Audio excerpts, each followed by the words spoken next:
All right, hey guys, welcome back to another episode of Hey Guys. Hey, today we're still working in OnShape, but now we're doing assemblies. What's an assembly? Well, this is where you can put your parts together and you can see how they're going to work. You can actually animate these things. All right, so let's talk about how we get there. All right, so you may have noticed that every time you start a new part, you get an assembly tab. And that gives you the space to put this all together. So what I've got here is I've got a whole bunch of parts. I've got pins and feet and all kinds of stuff. And I've also got some sub-assemblies. So a sub-assembly, I don't want you to worry about what a sub-assembly is just yet or how to do it, because it's exactly the way you would do a regular assembly. So once you've used that first tab, if you want to create and have another tab of an assembly, you just go to that plus sign and create an assembly. Once you're in here, you'll notice that the toolbar has changed. Now you have all these assembly tools. Where we're going to start with is in Insert. So here's where you find all the parts that you've created. And if you've created sub-assemblies like I have, you have those in here too. So why would you want to create a sub-assembly? Well, this arm link sub-assembly, I'm going to need 2 of those so I can create that sub-assembly once and then bring that sub-assembly in twice. I want to start with the base part of the unit. So I want you to think about when you're doing this, like what is the base part? So in this case, it's pretty obvious that it's the foot.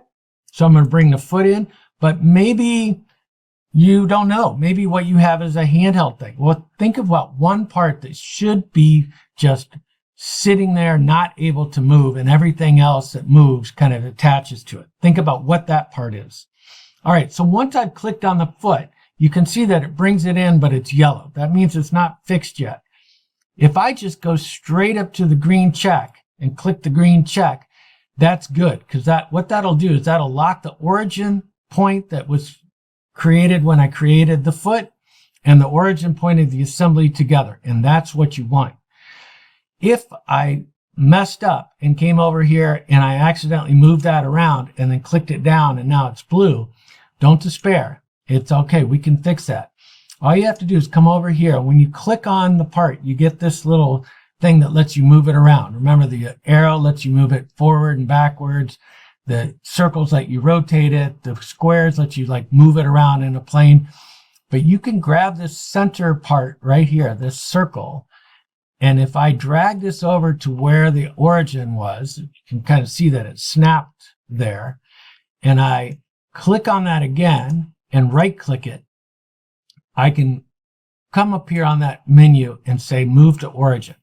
So now it's tied to the origin, but I can still move it. I'm not going to move it because I don't want to go through that again. I still have to make it fixed. So fixing is just like making it permanent. It won't move anymore. So I can either right click on the part and go to fix, or I can come over here to the instances menu and find the foot and click fix. Now this part won't move. It's locked in place. So now what I need to do is I need to start bringing in my parts and my sub-assemblies that I want to put this together with. So if I click on each part, I can drag it over, click it again. If I need 2, I need 2 of the small pins. I need 2 of the big pins. So I'm just going to keep clicking, moving over, clicking again, and then I need the top bracket. Now's when I'm going to come over here and grab a sub-assembly. So I'm going to click the arm once, click it down, click the arm again, click it down, and the screw assembly. All right, so I'm done bringing in all my parts. So let's go ahead and zoom out, take a look at what I've got. All right, if I hold my shift key down, I can click on this sub-assembly and get all the parts. And then I can drag this and move it around and rotate it so that it's more in a position where I want it to be, where I'm going to be able to work with it a little bit easier. So I can do the same thing with this. Hold the shift key down, grab all these parts, drag them out of the way so that they're not so in my business. All right, I can just grab this, slide it over. All right, so up here on our menu, we have 8 different types of mate connectors, and we'll go over some. We'll we'll use some of these. We won't use all of them. We're not going to use a planar mate. We'll use the cylindrical mate. We'll use the slider. We'll use the revolute. We're not going to use a fasten mate. All right, so a fasten mate, the reason we're not using it is that's when you want to put things together that aren't going to move at all. All my parts in reality would move. So I want to use those kind of mates, whatever kind of mate, whatever kind of connection they would have. I want to use that. So most of them I could do with the revolute mate. So how this works is once I've opened this mate, any of the mate tools, I can move from one mate tool to the other easily. So I'm going to stick with my revolute. Now, what are we mating together? All right, well, you'll notice as I move around different parts, at different points, these little circles with the little green line, red line, and blue line show up. The important line is the blue line. Blue lines have to match up. They don't have to necessarily both be pointing to the left, but they have to be pointing in the same, like along the same line. So I wouldn't want to have a blue line that's pointing up mating with a blue line that's pointing to the side. That's going to make it move around kind of in a weird direction that I don't want. So I know that with these pins going through these holes and these holes, this arm is going to connect in where these holes all match up. So I'm going to do that part first. I'm going to add the pin afterwards. So I'm going to come down here. I want you to notice something. So as I hover over this hole, I actually get 3 different places where I have a mate connector, either the inside part of the hole, the middle part of the hole, or the in line with the outside of the hole. So for this connection, because I know this goes inside the foot, I want the outside part of this hole. And then I'm going to come over here to my foot. And I'm going to go to where those 2 holes would match up to each other. So I got the same situation where I got 3 different possible connectors. I want this one that's on the inside part of this. After it thinks for a second, oh, maybe did I lose the arm? Yeah, I think I lost the arm. Go back here, zoom in, grab that. There, now they're together. All right, that looks good. Now you're going to say, but wait, Mr. Ward, not all the parts went over. All right, well, I can either click on the solve or just when I hit the green check, it'll bring those over together anyways. But if you're freaking out, just go ahead and hit the solve button. All right, I'm going to do the same thing with this arm. So I'm going to start moving a little bit quicker. So grab that connection, grab that connection. That brings those together. See, now look, they didn't come together. If I hit the solve, solve brings them together. Green check. Looking good. All right, I'm going to do a revolute connect with the big pins. So we're going to select the inside part of this pin from the outside there. We're going to go to the outside here. Now, what are you're thinking, oh my goodness, that didn't go the right way I wanted it to go. Well, that's okay. All you have to do is hit the reverse arrow and it'll swing it around the other way. So let's grab this one. Try to go a little bit faster here. Make this video a little bit shorter. Put that in, reverse it, green check. Beautiful. All right, let's go ahead and start putting together this top bracket. All right, we're going to do the same thing. We're going to come in, grab the inside part of that hole because I know that this top bracket straddles over the end of this. I want to make sure I zoom in enough to make sure I'm grabbing the right connector. That looks good. And then I'm going to swing around to where I can see my connection, grab that connection.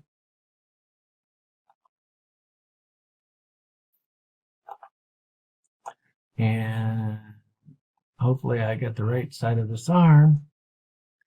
And don't worry that it pulled it off the other thing. Just hit the solve or just hit the green check and it'll bring it together, right? All right, let's get those pins in there real quick.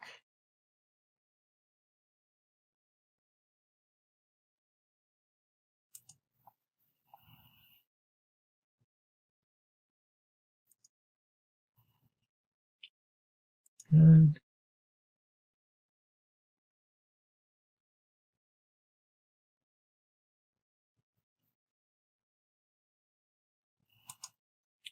Good. All right. So now we've got that all in there. Let's go ahead and let's get this thing to kind of get itself operating the way I want it to operate right now. So we're going to change from a revolute mate to a parallel mate. And the first thing I'm going to do is I'm going to come to the top of this top bracket and I'm going to click on that. See that mate connector that was on the top, and I'm going to come to the bottom of my foot and I'm going to look for a mate in the middle of the bottom, and notice that the blue lines are running in the same direction. Now, again, it pulled it apart, not to worry. Hit the solve button. And now the top of this plate and the bottom of the foot are always going to be parallel.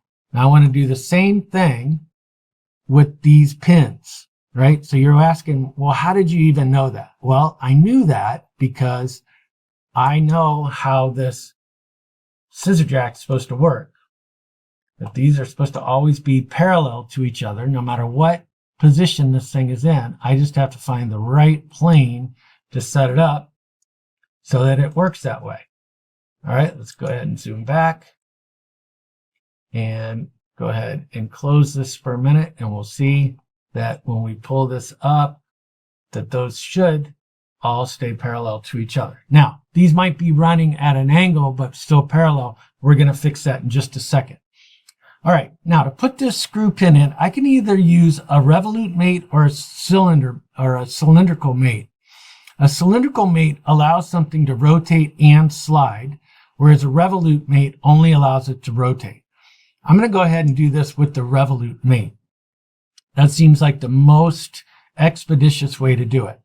So I know that this flat part right here is supposed to mate up with this pin right here going through this hole. That those two surfaces are supposed to touch each other. That's why I chose those two connections. So when I hit solve and hit the green check, I've got that located in there. Now, I'm going to change from a revolute mate to a slider mate.